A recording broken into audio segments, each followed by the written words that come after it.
Le Nord, le département le plus peuplé de France. Lui, c'est Marc-Antoine. Il va enfin réaliser son rêve, se mettre à la pêche. Mais qu'en est-il de la réglementation de pêche en eau douce? La réglementation fixe les règles à respecter afin de préserver les milieux aquatiques et leurs ressources piscicoles. Elle prend sa source dans le Code de l'environnement et dans l'arrêté de pêche en eau douce.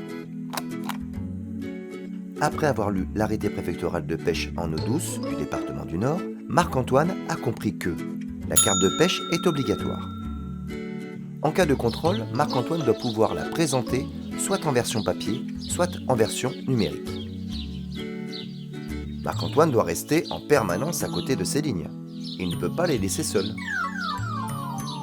La pêche ne peut s'exercer plus de 30 minutes avant le lever du soleil, ni plus de 30 minutes après, à l'exception de la pêche nocturne à la carpe, dans les conditions fixées dans l'arrêté préfectoral.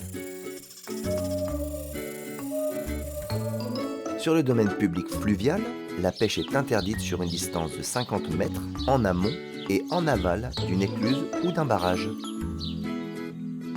Pour se rassurer et être certain de pêcher sur un endroit autorisé, Marc-Antoine peut utiliser l'application GeoPêche. Il existe des différences de réglementation pour pêcher en première catégorie et pour pêcher en deuxième catégorie.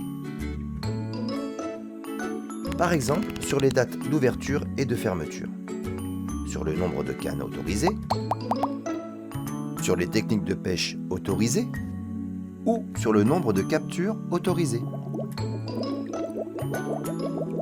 Les poissons pêchés en dessous de la taille minimum de capture devront être remis à l'eau.